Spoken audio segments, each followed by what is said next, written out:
সবাইকে আমন্ত্রণ জানাচ্ছি ভোট আলাপ 2026-এর এই ঘন্টার আয়োজনে। আপনাদের সাথে আছি আমি নাহিদ হোসেন।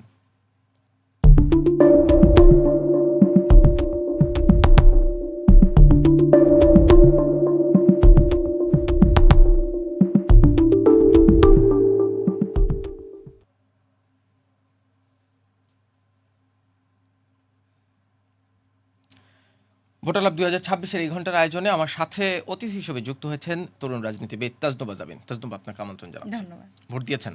হ্যাঁ, কখন? সকালেই 10টা 10টা সাড়ে 10টার দিকেই। কেমন দেখলেন ভোট কেন্দ্রের পরিবেশ? খুবই ভালো। সারাদিনে নিশ্চয়ই আপনাকে অনেকেই বলেছে যে অন্যরকম একটা পরিবেশ, এবং যারা ভোট দিতে আসছিলেন আহ, স্বতঃস্ফূর্তভাবে, এবং সব ধরনের সব বয়সের ভোটার ছিলেন।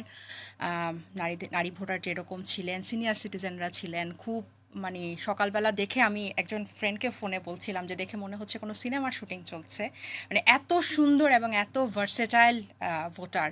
বৃদ্ধরা খুব ছোট মানে লাঠি নিয়ে টুকটুক টুক করে করে হেঁটে হেঁটে বাসা থেকে বের হয়ে ভোট দিতে যাচ্ছেন। খুবই প্লিজেন্ট একটা এক্সপিরিয়েন্স ভোট দিতে যাওয়া এবং আসা, এবং সারাদিন টিভিতে যা দেখছি বা সোশ্যাল মিডিয়াতে বন্ধু বান্ধবদের কাছে যা দেখছি বা এমনি যা দেখছি, খুবই আমি বলবো না আসলে যে দু একটা ঘটনা বা সারা দেশে যেখানে হয়েছে এগুলো খুব সিগনিফিক্যান্ট, মানে আমাদের বাঙালি হিসেবে মানে আমাদের যে electoral অভ্যাস, practice। হ্যাঁ, ওটা অনুযায়ী এটা আসলে তেমন কিছুই না, কিন্তু ওভারঅল খুবই ভালো একটা দিন, ভোটের দিন গেল। এবং এজন্য আমার মনে হয় যে অন্তর্বর্তী সরকার একটা আসলে ধন্যবাদ পেতেই পারে। অনেক সমালোচনা করেছি, কিন্তু আজকে তারা খুব একদম ভালোই স্টার মার্ক সহ পাশ করেছেন। আরেকটা বিষয় হচ্ছে যে এখনের মুহূর্তটা, আপনি জানেন যে কে জিতবে, এই যে একটা মানে সেই ছোটকালের কথা আমার মনে পড়ছে, যখন বিটিভিতে বসে বাপের পাশে বসে যখন রেজাল্ট দেখতাম সারা রাত জেগে, ওই যে বাংলা সিনেমা দেখাতো রেজাল্টের ফাঁকে ফাঁকে, আমার মানে কেন জানি ওই দিনগুলা খুব মনে পড়ছে, যে অনেক বছর পর মনে হয় বাংলাদেশে এরকম একটা, মানে কে জিতবে এটা আগে থেকে প্রেডিক্ট করা যাচ্ছে না, কে কয়টা কেন্দ্রে এগিয়ে আছে। সো সব মিলায় এখন পর্যন্ত খুবই ভালো সব কিছু। আপনি তো জুলাই গণঅভ্যুত্থানের খুবই চেনা মুখ, এবং তার পরবর্তীতে নানান রকম ঘটনা প্রবাহের মধ্য দিয়ে গেছেন। যে আকাঙ্ক্ষা নিয়ে জুলাই গণঅভ্যুত্থান হয়েছিল, আজকে ভোটের এই যে আপনি যে উৎসব মুখরতার কথা বলছেন, তার মানে কি সেই উৎসব মুখর ভোটের পরিবেশ তৈরি করা গেল? মানে রাজনৈতিক চর্চায় সেই কাঙ্ক্ষিত সংস্কৃতির যাত্রা শুরু হলো মনে হয়? আজকের দিনটা যদি আপনি বিবেচনা করেন, হ্যাঁ, অবশ্যই। এবং আমরা আজকে গণভোটও দিলাম। আমি তো গণভোটের রেজাল্টের জন্য খুব মুখিয়ে আছি। ডেফিনেটলি মানে আজকে সারাদিন টা যদি আপনি একদম ইগল আই হিসেবে দেখেন উপর থেকে, এই দিন তো আমাদের কাছে এই রক্তের পরেই কিন্তু এসেছে। সো ডেফিনেটলি এখানে অনেকগুলো মানে যেটা গত 1 মাস ধরে আমরা আলোচনা সমালোচনা করেছি, কারা প্রতিনিধিত্ব করছে বা কতটুকু সংস্কার হচ্ছে, অনেক কিছু। কিন্তু এই যে এভাবে কোনো ধরনের সহিংসতা ছাড়া বড় মানুষ যে স্বতঃস্ফূর্তভাবে প্রায় অ্যারাউন্ড 50%-এর মতো ভোটকাস্ট হয়েছে দুপুর 2টা 3টা 4টা পর্যন্ত। তারপর নারী ভোটারের অনেক উপস্থিতি ছিল, তরুণ ভোটারদের অনেক উপস্থিতি ছিল। সো এটা কিন্তু 24-এও তো দেখা যায়নি। সো সেদিক থেকে অবশ্যই আমার কাছে মনে হয় যে এটা বাংলাদেশ মানে বাংলাদেশই জিতেছে আসলে। আইন শৃঙ্খলা নিয়ে একটা বড় সমালোচনা ছিল গত 17 মাস ধরে। আমরা বলতে শুনেছি পুলিশ ফাংশনিং না, আর্মি ম্যাজিস্ট্রেসি পাওয়ার নিয়ে মাঠে আছে, তারপর নানান রকম অবক্রেসি হচ্ছে। কিন্তু আজকে কিন্তু ধরেন তেমন কোনো আমাদের যে ইলেকট্রাল প্র্যাকটিস, সেই বিবেচনায় কিছুই হয় নাই। কিছুই হয় না। এবং আমরা কিন্তু পুরো সময়টা যখন আর্মি ম্যাজিস্ট্রেসি পাওয়ার পায়, আমরা কিন্তু বিভিন্ন জায়গায়, আমি নিজেও অনেক সমালোচনা করেছি যে তারা এই পাওয়ারটা পাওয়ার পরও কেন এ ধরনের ভায়োলেন্স হচ্ছে বা সহিংসতা হচ্ছে। কিন্তু আজকে সারাদিন তারা খুবই অ্যাক্টিভ ছিল। এবং আরেকটা হচ্ছে প্রশাসন। আমরা কিন্তু বিগত সময়গুলোতে ইসির সমালোচনা করেছি, প্রশাসনে কি ধরনের ডিসি, ইএনও কারা নিয়োগ পাচ্ছে, তাদের কি কাজ, কতটুকু তারা ইফেক্টিভ হবে, এগুলো নিয়ে আমাদের মধ্যে অনেক সন্দেহ ছিল, অনাস্থা ছিল। রাজনৈতিক মতাদর্শ, হ্যাঁ, পার্টিজান অ্যাটিটিউড, অনেক কিছু ছিল। কিন্তু আজকে কিন্তু সবাই মিলে খুবই সুন্দর এখন পর্যন্ত রেজাল্ট ঘিরে এটা আরেকটা চ্যাপ্টার, যদি আশা করব যে শান্তিপূর্ণভাবে সবাই রেজাল্ট মেনে নেবে। কিন্তু ভোট গ্রহণ প্রক্রিয়াটা কিন্তু খুবই সুন্দরভাবে হয়েছে, এবং প্রশাসনে যারা ছিল অবশ্যই সেনাবাহিনী আজকে একদম চোখে পড়ার মতো কাজ করেছেন। আমি আস্তে আস্তে আপনাকেই তো প্রোগ্রামের আগে বলছিলাম যে আসলে আমাদের প্রধান উপদেষ্টা এবং army chief finally made it two today. মানে তাদের অনেক সমালোচনা ছিল, অনেক ষড়যন্ত্রের, অনেক কনস্পিরেসি থিওরি, এটা হতে পারে ওটা হতে পারে, গত 1.5 বছর অনেক কিছু হয়েছে, কিন্তু তারপরও তারা যেভাবে শক্ত করে মানে এটা যে নির্বাচন পর্যন্ত এনেছেন এবং বাংলাদেশের মানুষকে ভোট কেন্দ্র পর্যন্ত নিয়ে যেতে পেরেছেন, ডেফিনেটলি তারা এটার কৃতিত্বের ভাগিদার। আহ, ডেভিড বার্গম্যান একটা কথা বলছিলেন মাঝখানে যে শুধু ভোট হওয়াটাই ইস্যু না, ভোট গণনাটা একটা ইস্যু। ভোট গণনা তো কেবল শুরু হয়েছে। এই যে সারাদিন ধরে ভোট গ্রহণ হলো, এখন ভোট গণনা চলবে। ইলেকশন কমিশন সচিবের ইন্টারভিউ করেছিলাম আমি, তিনি আশা করছেন 13 তারিখ সকালের মধ্যেই মোটামুটি বোঝা যাবে। এই সময়টা কি একটু শঙ্কা দেখেন, নাকি এই সময়টাও সারাদিনের মতো পার হয়ে যাবে? একটু শঙ্কা তো আছেই, কারণ হচ্ছে কিছু সারপ্রাইজিং রেজাল্ট আসতে পারে। সো এটা মেনে নেওয়ার মন মানসিকতা প্রার্থীদের কতটুকু থাকে, কারণ পেশি শক্তির রেজাল্টকে ঘিরে পেশি শক্তির প্রদর্শন, এটা তো আমাদের একটা পুরনো রাজনৈতিক একটা ব্যাপার স্যাপার। সো আশা করব যে সব প্রার্থীরা, কারণ সবাই আজকে মোটা দাগে সারাদিন বলেছেন যে নির্বাচন যদি সুষ্ঠু হয় তাহলে কিন্তু ফলাফল যাই হয় মেনে নিব, এবং প্রত্যেকেই কিন্তু তাদের রেজাল্টের ব্যাপারে আশাবাদী, আত্মবিশ্বাসী। সো এবং তারা এটাও বলেছেন যে ইসি খুব ভালো নির্বাচন পরিচালনা করেছে, নির্বাচন সুষ্ঠু হয়েছে। সো এখন রেজাল্টটাও যদি তারা ওইটুকুতে না গিয়ে মেনে নেয়, সেটা অবশ্যই আমাদের আশা থাকবে। কিন্তু হ্যাঁ, একটু তো আসলে থাকেই, যদি খুব বেশি সারপ্রাইজিং কোনো রেজাল্ট আসে আর কি কোনো কেন্দ্রে।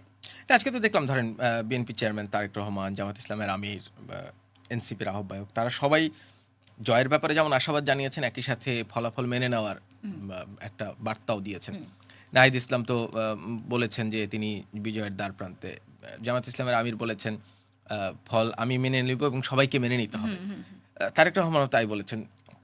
এবং সারাদিন কিন্তু কেউ খুব একটা কারচুপির অভিযোগ কেউই তোলেননি। মানে আমাদের একটা ছিল না, স্থূল কারচুপি, সূক্ষ্ম কারচুপি, সেই অভিযোগ কিন্তু কেউ তোলেনি। সেই বিবেচনা কি তাহলে একটা মানে অন্তর্বর্তীকালীন সরকার একটা সফল শেষের দিকে যাচ্ছে?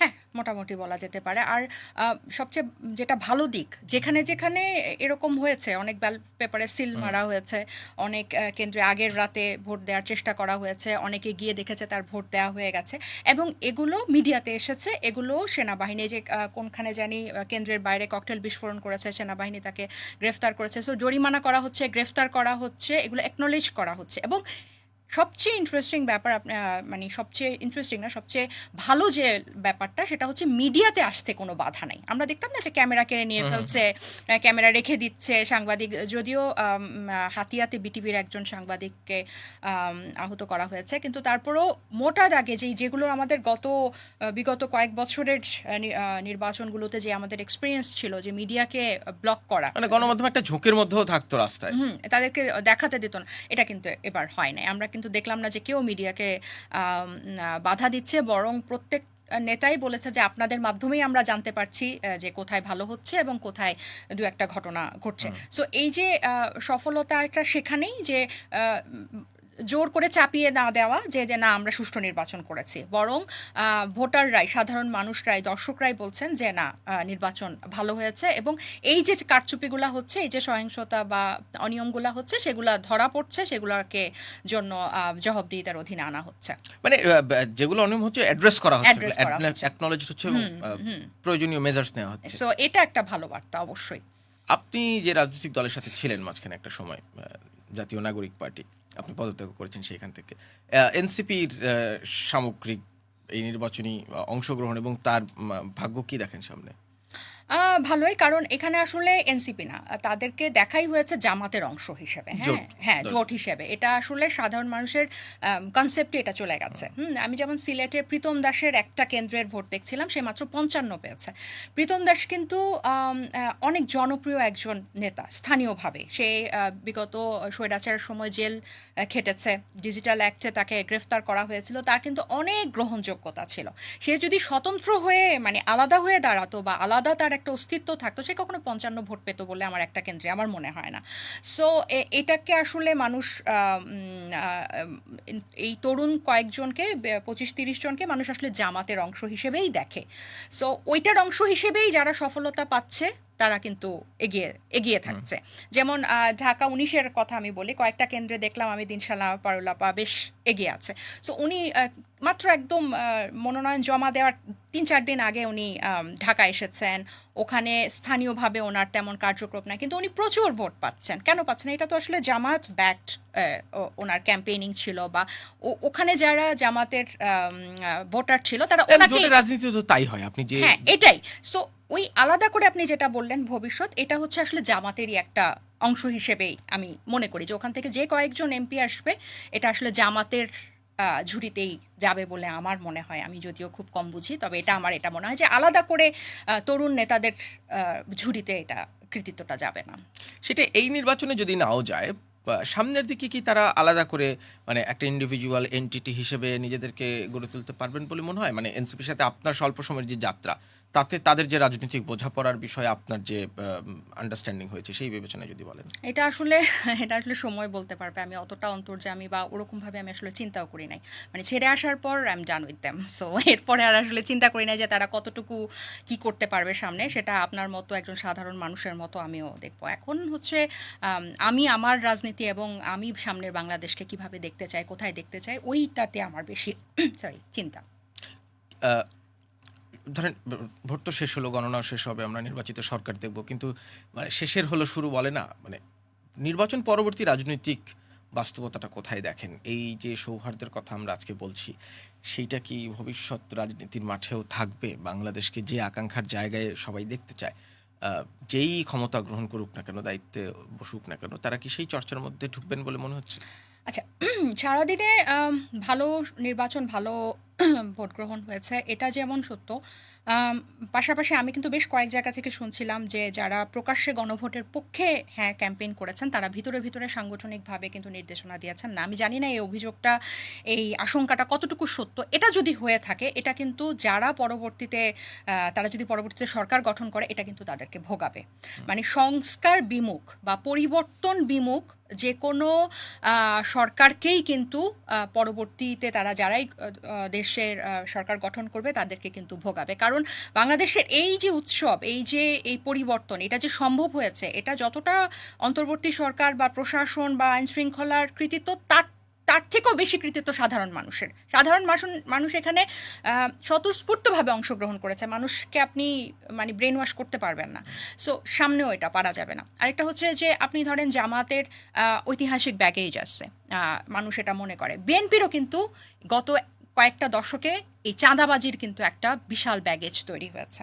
দুর্নীতির তাদের কিন্তু পুরনো ইতিহাস, বা এই গত 1.5 বছরেও যা হয়েছে, যে আওয়ামী লীগের পয়েন্টগুলো বিএনপি দ্বারা, চাঁদাবাজির পয়েন্টগুলো বিএনপি দ্বারা রিপ্লেস হয়েছে, বা এই চাঁদাবাজির সাথে যে বিএনপির একটা হিস্টোরিক্যাল এখন একটা হিস্ট্রিক্যাল ব্যাগেজই বলা যেতে পারে, এটা কিন্তু পরবর্তীতে ওনারা যদি সরকার গঠন করে তাহলে ভোগাবে। এবং সংস্কার, ওনারা যদি সংস্কারের পক্ষে কাজ না করে, জুলাই সনদের বাস্তবায়নে যদি ওনাদের আন্তরিকতার অভাব দেখা যায়, যদি কিন্তু আসে, তখন কিন্তু এটা চ্যালেঞ্জিং হবে। এটা কিন্তু জুলাই সনদের অধিকাংশ প্রস্তাবেরই আংশিক কিংবা কিংবা কিছুটা পুরোপুরিও বিএনপির 31 দফায় তো আছেই। ফলে জুলাই সনদে কি বিএনপি, মানে হাইপোথেটিক্যাল ডিবেট যদি করি, জুলাই সনদ যদি না জয়যুক্তও হয়, বিএনপির তো সেই 31 দফা বাস্তবায়নের একটা বাধ্যবাধকতা। আসলে সত্যিকার অর্থে এই ধরনের ইশতেহার, দফা, লিখিত অঙ্গীকার, এগুলো আসলে খুব একটা, আপনিও জানেন, আমাদের আসলে রাজনীতিবিদদের সময়ের ব্যাপার এগুলো উল্টায় ফেলা, ভেঙে ফেলা। মানে ধরেন আপনি কোর্টে কেউ একজন এটাকে চ্যালেঞ্জ করে দিল, স্থগিত হয়ে যাবে। মানে কারণ সব কিছু এটা আমরা দেখে এসেছি, আমাদের অতীত অভিজ্ঞতা খুবই ভালো বার্তা দেয় না যে নড়বড়ে। হ্যাঁ হ্যাঁ হ্যাঁ নড়বড়ে, অবশ্যই নড়বড়ে, ওই যে সিঁদুরে মেঘ দেখলে এরকম। সো এটা যতক্ষণ না পর্যন্ত তারা কাজে বাস্তবায়ন করছে ততক্ষণ পর্যন্ত আমি ব্যক্তিগতভাবে, এখন আমাকে বলতে পারেন যে আপনি বিশ্বাস করেন না, এটা আপনার প্রবলেম, কিন্তু আমি আসলে এই আস্থাটা সম্পূর্ণ রাখি না যে তাদের লিখিত আছে, ওটা তো সংবিধান না, বা ওটা তো মানে একদম না যে এটা যা লেখা আছে তারা করবে, করে না তো। হ্যাঁ, ভাঙতে তো আমরা দেখেছি তাদের নারী মনোনয়নের যে অবস্থা, এটা তো আমরা দেখলাম যে তাদের সদিচ্ছার অভাব আছে, এবং এখানে তাদের ভিতরে অনেক ধরনের রাজনৈতিক সমীকরণ আছে, অনেক যদি কিন্তু আছে। 17 বছর তারা ক্ষমতার বাইরে ছিল। সো এত বছর পর ক্ষমতার কাছে মানে এসে বা সরকার গঠন করে তারা তাদের সব কিছু মানে তাদের ইকোসিস্টেম, মানে বুঝেন তো, এত বছর ক্ষমতা বাইরে থাকার পর তাদের নিজস্ব ইকোসিস্টেম কতটুকু অ্যালাউ করে এই জবাবদিহিতার অধীনে আসতে জুলাই সনদের মাধ্যমে, সেটাও দেখার বিষয় হবে। তবে গণ অভ্যুত্থান পরবর্তী বাংলাদেশে এইটা পরিবর্তন বিমুখ যারাই হবে তারাই কিন্তু চ্যালেঞ্জের মুখে পড়বে, এবং আগে থেকে অনেক বেশি।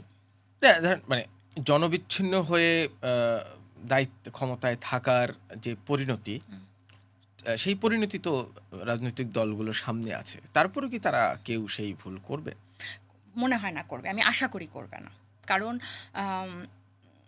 আজকে আমি একজনের সাথে কথা বলছিলাম যে ওনারা বলছেন যে এখনকার জেনারেশন, মানে এখনকার জেনারেশন বলতে আমি জেনজি জেনারেশন বলছি না, আপনার ধরেন যে বয়সটা এখন প্রত্যেকটা সেক্টরের রিসোর্স হিসেবে আছে, আপনি যদি 30 থেকে 55 বছর বয়সে এই যারা এখন অ্যাক্টিভ আছে বিভিন্ন সেক্টরে, এরা কিন্তু খুবই কনসার্ন, খুবই, এবং এইটার সংখ্যাটাই তো অনেক বেশি। অনেক বেশি, এবং এই প্রেশারটা কিন্তু আপনি সব জায়গা থেকে থাকবে, সব জায়গা থেকে। আপনি যেমন দেখেছেন গণ অভ্যুত্থানে কেউ কাউকে চেনে না, কিন্তু প্রত্যেক গোষ্ঠীর মধ্যে একটা চেইন, একটা একটা এটা পুরা সিনক্রোনাইজ হয়ে গিয়েছিল। সো এটা আবারই যখন, আমি আশা করবো এটা কেউ করবে না, যারা সরকার গঠন করবে তারা যদি তাদের যথেষ্ট অনেক বিজ্ঞ উপদেষ্টারা আছেন, কখনোই মানুষের প্রো পিপল মানে কোনো এগেনস্ট দ্য পিপল কোনো কিছু তারা করার চেষ্টা করবেন না। কিন্তু যদি করেন, বা বাংলাদেশ তো সব সম্ভবের দেশ, তখন কিন্তু এই যে একটা, এটা শুধু আম জনতা না, সাধারণ মানুষ না, এই যে রিসোর্সগুলো আছে এই বয়সে, এটা কিন্তু রিয়্যাক্ট করবে, দেশেও করবে, দেশের বাইরে যারা আছেন আমাদের দেশের তারাও কিন্তু এটা করবেন। সো এই সমালোচনাটা তারা কতটুকু নিতে পারবে, বিশেষ করে ঠিক গণ অভ্যুত্থানের 2 বছর পরপর একটা রাজনৈতিক সরকার গঠন করে, সেটা যদিও তারা মুখে বারবার বলছে যে জনগণই ক্ষমতা, তার এই দেশ এই সময় সব কিছুই জনগণ এনে দিয়েছে, বারবার গণতন্ত্র শব্দটা তারা উচ্চারণ করছে। সো আমি আশা করি যে তারা পিছপা হবে না। নির্বাচিত সরকারের সামনে প্রাথমিক চ্যালেঞ্জ কি দেখেন, ধরেন খুব স্বল্প মেয়াদে? কারণ গত 17 মাসের নানান সমালোচনার মধ্যে দিয়ে তো অন্তর্বর্তী সরকার গেছে। অন্তর্বর্তী সরকারের অনেক পদক্ষেপ, যেমন ধরেন শেষ দিকে অনেকগুলো আন্তর্জাতিক চুক্তি করে ফেলা, যেগুলো থেকে আসলে যেই চুক্তির স্টেক হোল্ডার বাংলাদেশ, বিএনপি না, জামায়াত ইসলামও না, অন্তর্বর্তীকালীন সরকারও না, সেই চুক্তিগুলোর নন ডিসক্লোজার এগ্রিমেন্টের কারণে পরবর্তী সরকার আসলে বাধ্য থাকবে সেগুলো মেনে নিতে। এবং তার পাশাপাশি আজকের বিবেচনায় বললে হয়তো এটা ভুল বলা হবে, কিন্তু আইন শৃঙ্খলা সার্বিক পরিস্থিতি তো একটা বড় চ্যালেঞ্জ। আজকে তারেক রহমান বলেছেন যে তিনি দায়িত্ব নিতে পারলে, সরকার গঠন করতে পারলে তিনি আইন শৃঙ্খলায় প্রাধান্য দেবেন। ফলে আগামী নির্বাচিত সরকারের একটা প্রাথমিক চ্যালেঞ্জ কি দেখেন? পুলিশই, আইন শৃঙ্খলাই। কারণ আপনি আজকে কিন্তু পুলিশকে তেমন একটা দেখেন না, আজকে সেনাবাহিনী, বিজিবি, অন্যান্য বাহিনীরা বেশি অ্যাক্টিভ ছিল। সো এই পুলিশকে দাঁড় করানো, এই প্রশাসনকে দাঁড় করানো, কারণ আমরা সবাই গত 1.5 বছরে কনভিন্স যে হাসিনা গেছে, কিন্তু হাসিনার ইট পাথর রয়ে গেছে, সচিবালয় রয়ে গেছে, সচিবালয়ের ভিতরে ওই মানুষগুলা রয়ে গেছে। সো এখন কি এই মানুষগুলা সরে আরেক দল মানুষ আসে কিনা, মানে প্রশাসনকে রাজনীতি মুক্ত রাখা, দলীয়করণ মুক্ত রাখা, এটা বড় চ্যালেঞ্জ হবে পরে যারা সরকার গঠন করে তাদের জন্য। কারণ জুলাই আগস্টের ক্ষোভটা এইখান থেকেই আস্তে আস্তে আস্তে আস্তে জমেছিল। সো এটা গতবার হয়তো 17 বছর লেগেছে জমতে, এবার 17 মাসও হয়তো লাগবে না। সো এটা কিন্তু খুবই বড় চ্যালেঞ্জ হবে, যে আপনি ধরেন একটা থানায় গেলেন, গিয়ে দেখবেন যে ওখানে সব হয় জামাত, যদি সরকার গঠন করে সব জামাতের লোক, যদি বিএনপি গঠন করে সব বিএনপির লোক। এটা আপনাকে এই ক্ষোভটা আপনাকে আরও বেশি দ্রুত সংক্রমিত হবে সমাজে।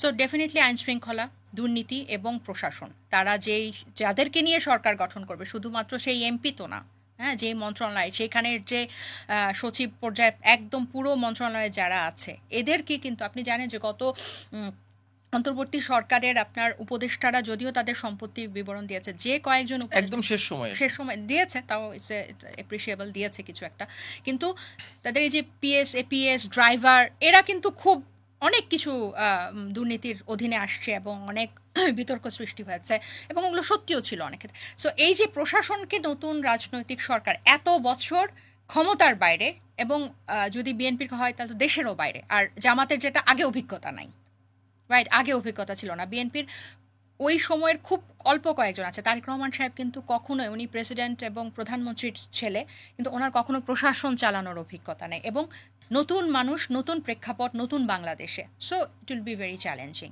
ইদার ওয়ে, যেই আসুক। তাহলে সেই চ্যালেঞ্জটাকে মাথায় রেখে ধরেন আপনি যে এটা তো একটা সিস্টেম, মানে করাপশন বলেন কিংবা যে কোনো ধরনের অনৈতিক কাজ, এটা তো একটা সিস্টেম, শুধুমাত্র একটি রাজনৈতিক দল না কিংবা একজন ইন্ডিভিজুয়াল না। এবং এই সিস্টেম তৈরি হওয়ার তো একটা রাজনৈতিক বোঝাপড়া, একটা সামাজিক বোঝাপড়া, একটা জার্নির বিষয়, সেটা তো শুরু করতে হবে। সেই শুরুটা হলো কিনা, মানে এটা গড়ে উঠতে নিশ্চয়ই সময় লাগবে। এটা বাংলাদেশের মানুষ বোঝে যে একদম ওভারনাইট ওই যে রূপার কাঠি সোনার কাঠি দিয়ে কোনো কিছু হবে না, কিন্তু এটা মানে দৃশ্যমান কিনা, এটা তারা যে এতগুলা প্রতিশ্রুতি দিয়েছে, আশা করে না যে ওভারনাইট সব পুলিশ ভালো হয়ে যাবে, কিন্তু সরকারের পক্ষ থেকে এই পদক্ষেপগুলো, এই আন্তরিকতাগুলো আছে কিনা, তারা এটা করছে কিনা, তারা মেধাকে প্রাধান্য দিচ্ছে কিনা রাদার দ্যান নিজ দলের লোককে দেওয়া। সো এইগুলোর যদি প্র্যাকটিস তারা দেখাতে না পারে, বাংলাদেশে এখন তো বললাম না মানুষ, মানে এটা তথ্য প্রযুক্তি নির্ভর একটা সময়, এখন আসলে ফাঁকি দেওয়া খুবই, মানে কোনো কিছু লুকিয়ে রাখা যাবে না। সো এটা তাদেরকে তাদের কাজকর্মে প্রথম 6 মাস, প্রথম 3 মাস, প্রথম 1 বছরে দেখাতে হবে, তাহলে এটা পরবর্তী 1 বছরের ভাগ্য নির্ধারণ করবে। এভাবেই কিন্তু তাদেরকে তাদের টার্মটা শেষ করতে হবে। সবচেয়ে ইম্পর্ট্যান্ট একটা ব্যাপার আমি আপনাকে বলি, আমাদের পুরো বাংলাদেশের ইতিহাসের ক্রাইসিস হচ্ছে ক্ষমতা বদলের সময়। একজন যখন, মানে সব ক্রাইসিসগুলো ওই তত্ত্বাবধায়ক সরকার, মানে ট্রানজিশনাল টাইম, ওই টাইমটা ঘিরেই। আপনি দেখেন আমাদের এতগুলো সংস্কার প্রস্তাব, এটা সেটা এত কিছু হলো, ওই জায়গাটার কিন্তু কোনো সমাধান হয় নাই, ওই জায়গাটা একটা খালি একটা লুপ কিন্তু রয়ে গেছে। সো এই যে আপনি কতটুকু শান্তিপূর্ণভাবে, আপনি কতটুকু সাংবিধানিকভাবে, গণতান্ত্রিকভাবে আপনি ক্ষমতা হস্তান্তর করছেন বা আপনার ব্যর্থতাগুলো মেনে নিচ্ছেন, এগুলো কিন্তু দেখার বিষয়। এই যে তত্ত্বাবধায়ক সরকার ব্যাপারে, মানে এই জিনিসটা, এই সময়টাকে কেউ যে প্রভাবিত করবে না, যারা তত্ত্বাবধায়ক সরকার গঠন করবে, এটার কিন্তু নিশ্চয়তা থাকতে হবে, দৃশ্যমান নিশ্চয়তা থাকতে হবে। সো এগুলো অনেক কিছু ম্যাটার করবে, এবং বিগত সময়গুলোর থেকে আরও বেশি করবে। কারণ আমরা 90s-এর পরে আমরা প্রথম একজন পুরুষ প্রধানমন্ত্রী পেতে যাচ্ছি, আমরা একটা প্রথম রাজনৈতিক সরকার পেতে যাচ্ছি 1400 মানুষের মৃত্যুর পরে। সো এগুলো এখন মানুষ অনেক অ্যালার্ট থাকবে।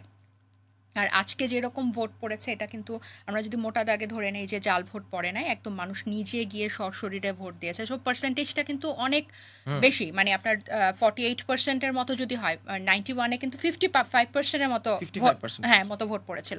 সো তো ওই নির্বাচনটাকে যদি অনেক সুষ্ঠু নির্বাচন বলা হয়, এরপরে যদি এটা, সো এখানে জাল ভোটের পরিমাণ কিন্তু কম বলেই আমরা ধরছি যে এগুলো একদম সলিড পার্সেন্টেজ। আমি একটু পার্সেন্টেজটা দেখার চেষ্টা করছিলাম, আমি সম্ভবত 50% মতো, বিকেল 4টা পর্যন্ত 50% মতো ভোট পড়েছে। তাহলে আরো আধা ঘন্টা, আর 4টায় যেটি ঘোষণা করেছে নিশ্চয়ই এটি 3টা পর্যন্ত হিসাব ওই সময়। পোস্টাল ব্যালটে নিশ্চয়ই এটা কাউন্ট, পোস্টাল ব্যালট তো 4:30টার পর খুলবে, ফলে সেটি পরবর্তীতে যুক্ত হবে। ফলে এই টার্ন আউট নিয়ে এক ধরনের সন্তোষ হয়তো প্রকাশ করবে, এবং এটা আরো বেশি হতো। অনেকে দেখেন, আমি যে রিক্সা ইউজ করছিলাম সকালে, অনেকের সাথে কথা হচ্ছিল, মানে অনেকে আবার বাড়িতে যেতে পারে নাই, যে একটা ভোট দেওয়ার জন্য যাবো আসবো। সো এটা যখন আরো পোস্টালের মাধ্যমে যদি সবাই দিতে পারে, বা যে কোনো কেন্দ্রে যদি ভোট দেওয়ার ব্যবস্থা হয়, এই টার্ন আউটটা কিন্তু আরো বাড়বে। অনেকে কিন্তু ইচ্ছা থাকা সত্ত্বেও ঢাকার বাইরে যায় নাই, যেমন সংবাদকর্মী হিসেবে আমরা দিতে পারি না। এক্স্যাক্টলি আপনি ধরেন আমাদের দুজনের মধ্যে আপনি একজন ইচ্ছা থাকা সত্ত্বেও ভোট দিতে পারেন নাই। সো এরকমও কিন্তু, মানে কারণ আপনি যদি ভোট কেন্দ্রে যান, মানুষের স্বতঃস্ফূর্ত যে একটা ইচ্ছা অংশগ্রহণ করার জন্য, এই এনার্জিটা, এই স্পিরিটটা আপনি দেখতে পাবেন এবং অনুভব, এটা মুখে বলে আবার লিখে এটা বোঝানো যায় না। মানে ওই একটা সিল দেওয়ার মধ্য দিয়ে তো মানুষ আসলে রাষ্ট্রের যে মালিকানা, সেই চুক্তি নবায়ন করে প্রতি 5 বছর পর, এবং সেই তিনি তার জনপ্রতিনিধি চয়েস করার ক্ষমতা রাখেন, সেই ক্ষমতাটার একটা প্র্যাকটিস করেন। আপনি বলছিলেন তখন যে আপনি এখন নিজের রাজনীতি নিজে কিভাবে বাংলাদেশকে দেখতে চান সেই দিকে মনোযোগ দিতে চান। সেই মনোযোগের বিষয়গুলো কি? এবং যে পরিবর্তন দেখছেন বাংলাদেশের সেই পরিবর্তনের সাথে আপনার রাজনীতির মেলবন্ধনটা কোথায় কিভাবে হবে? আহ, মূলত যেহেতু জুলাই গণ অভ্যুত্থানের পরেই আমি রাজনীতিতে এসেছি এবং কেন এই জুলাই গণ অভ্যুত্থানটা হয়েছিল এবং এর পরে বাংলাদেশে এই যে দ্বিদলীয় রাজনীতির ধারার বাইরে আমরা যে নতুন একটা কিছু করতে চেয়েছিলাম এবং যে ওই জায়গাটা খালি পড়ে আছে, সো ওই রাজনীতিটা ওই কেন্দ্রিকই হবে, যে তরুণদের বা একটা নতুন তৃতীয় শক্তি বাংলাদেশে খুবই জরুরি, যারা উম, মানুষ কোন লিঙ্গের কোন ধর্মের এটা দেখবে না, মানুষের অধিকার ভিত্তিক। এই যে এতগুলো কথা বললাম, আমরা কি সারা জীবন এগুলো বলেই যাব? মানে যারা সরকার থাকবে তাদেরকে তো আমরা সব সময় সমালোচনা করে যাব এমন না, আমরা তো এটা ইমপ্লিমেন্টের জায়গায়ও যেতে চাই, রাইট? আমরা যখন বলি যে আমরা গণতান্ত্রিকভাবে সব কিছু চাই, আমরা রাষ্ট্রীয় প্রতিষ্ঠানগুলো দলীয় মুক্ত চাই, রাজনৈতিক সো আমি যে কথাটা বলছি আমি ওই কথাটা বাস্তবায়নও করতে চাইবো। আমি তো সবসময় আরেক দলকে এটা বলে করাতে চাইবো না, বা বড় বড় নেতাদেরকে বলে এটা আমি করাতে চাইবো না, তাদের সমালোচনা করে। সো আমাকে ওই জায়গা পর্যন্ত যাওয়ার জন্য আমাকে কাজ করতে হবে, মানুষের আস্থা অর্জন করতে হবে, মানুষের সাথে মিশতে হবে। সবচেয়ে গুরুত্বপূর্ণ যে জায়গাটা, যে অংশের আমরা কাজ করি নাই, আমরা বলতে জুলাই পরবর্তী যে তরুণ রাজনীতির যে অংশটা ছিল সেটা কাজ করে, সেটা হচ্ছে মানুষের কাছে যায়নি আমরা। আমাদের সব উপস্থিতি অনলাইনে, আমাদের সব কিছু অ্যালগোরিদম এবং পিআর ভিত্তিক। আমরা ওয়ান টু ওয়ান যে মানুষের সাথে কথা বলেছিলাম, মানে বলা, তাদের তাদের কোন জায়গাটাতে সমস্যা সেটা বোঝানো, এবং মানে পাবলিক পালসটা রিয়েলাইজ করা। একদম, এবং ঢাকার বাইরেও আমরা। সো এখন অনেক সময় আছে, এখন আমরা ধরে ধরে কিন্তু পুরো বাংলাদেশের মানুষের কাছে যেতে পারবো, এবং যারা আমাদের মতো আছেন তাদের সাথে, সমমনাদের সাথে আমরা কানেক্ট করতে পারবো। এবং এভাবেই কিন্তু একটা, আপনার নিশ্চয়ই রাহুল গান্ধীর কথা মনে আছে যে সে এখন বিরোধী, মানে লাস্ট ইলেকশনে সে হেরে গিয়েও সে জিতে গেছে কেন? সে খালি পায়ে পায়ে মানুষের, মানে সে তার ওই জিনিসটা আবার ফেরত এনেছে। তাকে কিন্তু সেই এখন নেপোটিজমের ইয়াতে দৃষ্টিকোণ দিয়ে কিন্তু দেখা হয় না, তাকে জননেতা হিসেবে দেখা হয়। সো আপনাকে কিন্তু মানুষের এইটার অভাব আমি গত 1 বছরে হাড়ে হাড়ে টের পেয়েছি, যে মানুষের কাছ থেকে যে আমরা কত দূরে, আমরা আমাদের সব কিছু এই ক্যামেরার সামনে, মোবাইলে, অনলাইনে। সো আমি এই দূরত্বটা কমাতে চাই এবং মানুষের কাছে কিন্তু সেটা কি একক প্রচেষ্টায় নাকি কোনো একটা প্ল্যাটফর্ম? আমরা আমরা একটা প্ল্যাটফর্ম করেছি, এটা একটা ডায়ালগ প্ল্যাটফর্ম, ইনিশিয়ালি অল্টারনেটিভস। এখানে আমাদের মতো অনেকজন আছেন, যুক্ত আছেন। সো আমরা এই প্ল্যাটফর্মের অধীনেই আমরা পুরো দেশে মানুষের কাছে যাব, আমাদের মতো যারা আছে তাদেরকে কানেক্টেড করব, যারা মানে ফ্রাস্ট্রেটেড। বিশাল একটা জনগোষ্ঠী তো আসলে তরুণদের উপর ফ্রাস্ট্রেটেড, মিস্ট্রাস, আমাদের উপর ক্ষোভ, ঘৃণা, অনেক কিছু আছে। সো আমরা ওটা অ্যাবজর্ভ করবো এবং তাদের সাথে আমাদের এই যে কথা বলা, মানে আমরা কেমন তাদেরকে বোঝানো, তাদেরকে স্বাগত জানানো, এই কানেকশনটা আমরা এই প্ল্যাটফর্ম দিয়ে করতে চাই। এবং করার পরে আফটার ফিউ মান্থস আমরা যদি মনে করি যে না, এই একটা অ্যাকসেপ্টেবিলিটি আছে যে নতুন একটা কোনো কিছু করার, এবং তাদেরকে নিয়ে আমরা এটা করতে চাই। মানে এটা এমন না যে আমরা একটা হয়ে গেছি এবার তোমরা আসো, ইটস নট লাইক দ্যাট। আমরা যাব তাদের কাছে, কিন্তু এটা যাওয়ার জন্য আমরা অল্টারনেটিভস নামে এই প্ল্যাটফর্মটা করেছি, যাতে এটা নিয়ে আমরা তাদের কাছে যেতে পারি। আরেকটা হচ্ছে যে যেটা গত 1 বছরে সবচেয়ে বড় ব্যর্থতা, সেটা হচ্ছে নিজেদেরকে বুঝাতে না পারা, নিজেদেরকে আলাদা করতে না পারা।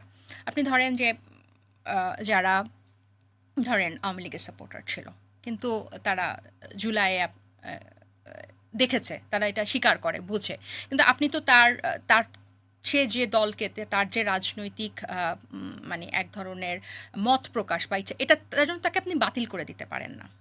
সো এটা কিভাবে হবে? এটা কথার মাধ্যমে হবে, ডায়লগের মাধ্যমে হবে। তারা মনে করছে যে আমরা হচ্ছে লাল জুলাইয়ের অংশ, সো আমরা স্বাধীনতা বিরোধী, আমরা মানে সে আওয়ামী লীগ সমর্থক মানেই সে বাতিলের খাতায় চলে গেছে। এখন আপনি যেরকম মাহফুজ বলে যে তার মানে কি আপনি আপনার কাজিনকেও বাদ দিয়ে দিবেন, আপনার ক্লোজ ফ্রেন্ডকেও বাদ দিয়ে দিবেন, আপনার ক্লোজ কলিগকেও বাদ দিয়ে দিবেন, ইভেন অনেকের ঘরে তো মা বাবা ভাই বোন, তাকে আপনি সবাইকেই বাদ দিয়ে দিবেন, সবাইকে ইন্ডিয়া পাঠিয়ে দিবেন না। এই যে আমরা কিন্তু তাদের কাছে পৌঁছাতে পারি নাই। আমরা কেমন, আমাদেরকে সবসময় দেখা হয়েছে 71-এর বিরোধী। আমি যে কয়দিন ইলেকশনের ক্যাম্পেইন করেছিলাম, এক স্যারের সাথে দেখা হয়েছে, সকালে বাজার করে যাচ্ছে, আমি বাজারে ক্যাম্পেইন করছি। উনি বলছে তোমরা কখনো হিস্ট্রি, উনি আমার কোনো কথাই শুনছেন, উনি বলছে তোমরা কখনোই হিস্ট্রি রিপ্লেস করতে পারো না, তোমরা হিস্ট্রি অ্যাড করতে পারো। এই যে উনি ওনার বয়স 60-এর কাছাকাছি, এই মানুষগুলা কি পরিমাণ ভুল বুঝে আছে, আমাকে না, উনি কিন্তু পুরো আমাকে তো উনি আলাদা করে দেখছেন, আমাকে এই গোষ্ঠীরই নতুন গোষ্ঠীরই উনি সদস্য মনে করছেন। সো উনি আমাকে বলছে তোমরা কোনোভাবে, তোমাদেরকে আমরা সমর্থন করেছিলাম কিন্তু তোমরা কোনোভাবে হিস্ট্রি রিপ্লেস করতে পারো না। তার মানে কি আমাদেরকে আমরা যে হিস্ট্রি রিপ্লেস করতে কিন্তু চাচ্ছি, তাদের যে এই যে ভুল বোঝা, এইটার কি কিছু ভ্যালিড গ্রাউন্ডও আছে না? অবশ্যই আছে, সেটাই তো বললাম, সেটা আমাদের ব্যর্থতা। আমরা পারি নাই যারা এই স্বাধীনতা বিরোধী ছিল তাদের থেকে নিজেদেরকে আলাদা করতে, এবং একটা অংশ তো তাদের সাথে জোট করে নির্বাচন করছে। সো ওই ঝুড়িটা আলাদা, ওই ব্যালট বক্সটা তো আমরা আলাদা করতে পারিনি। সো এখন আমাদের কাছে সময় আছে। আমি যখন বলি যে বাংলাদেশের জন্য, নতুন বাংলাদেশের জন্য এই পরিবর্তনগুলো চাই বা এইভাবে আমার রাজনীতিটা করতে চাই, এটাই হচ্ছে পথ মানুষের কাছে যাওয়া। এটা ছাড়া এখানে আর কোনো কিছু, ওই ডিপ স্টেট, ওই গডফাদারের আশীর্বাদ, ফিন্যান্স, এগুলো কোনো কিছু দিয়ে ইট ডাজন্ট ওয়ার্ক। কিন্তু বাংলাদেশে যে বাইনারি রাজনীতির চর্চা এখনো আমরা দেখি, এমনকি ধরেন জুলাই গণঅভ্যুত্থানের সময় তো সকল আহ, মত পথের মানুষকে এক হতে দেখলাম, কিন্তু 5ই আগস্টের পর থেকে আবার যে যার মতো এই বিভাজনের রাজনীতি শুরু করলো। সেই চর্চার জায়গা থেকে সবাইকে অ্যাকোমোডেট করে সেই কাঙ্ক্ষিত বাংলাদেশের জন্য কাজ করা, এটা একটা বড় চ্যালেঞ্জ না? অবশ্যই বড় চ্যালেঞ্জ, এবং এই বড় চ্যালেঞ্জটা আপনাকে নিতে হবে। কেন নিতে হবে? এটা আপনি পুরোটা 100% আপনি শেষ করতে পারবেন না, কিন্তু আপনার পিরিয়ডে যতটুকু আপনার দায়িত্ব, এটা শেষ করতে হবে, যাতে পরের জেনারেশনকে আপনি এটা, লিগেসিটা ক্যারি করতে পারে। সেইটা আপনি ক্যারি করেন। আপনি যদি এটা না করেন, 2040-50-এ এসে বলবে যে এরা এত বড় একটা গণঅভ্যুত্থানের পরে কিচ্ছু করে নাই, আবার দেশটাকে ওই পুরনো দলের, পুরনো এস্টাবলিশমেন্টের হাতে দিয়ে দিয়েছে, কিচ্ছু করে নাই। সো এইটা যাতে না হয়, তারা যাতে বলে যে ওরা এতটুকু এগিয়ে দিয়েছে, ওদের সময় শেষ, এখন আমাদেরকে আগাতে হবে। সো এই চ্যালেঞ্জ, এই গুরু দায়িত্ব, আপনি যদি বাংলাদেশকে, মানে এটা তো আমাদের দেশ, এটা তো পৃথিবীর মানচিত্র থেকে আমরা হারিয়ে যেতে পারি না। সো এটাকে যদি আপনি ধরে রাখতে চান, আমাদেরকে কাজ করতেই হবে, এবং ইতিহাস আমাদেরকে এখন এইখানে নিয়ে এসেছে, এই এই পথে, এই যাত্রায়। সো এটা থেকে আসলে ফেরার আমার মনে হয় না কোনো সুযোগ আছে। এই জনগোষ্ঠীর ভয়েসটাকে আগামী নির্বাচিত সরকারকেও এক ধরনের চাপে রাখতে পারবে, ধরেন প্রেশার গ্রুপ হিসেবেও যদি বলি?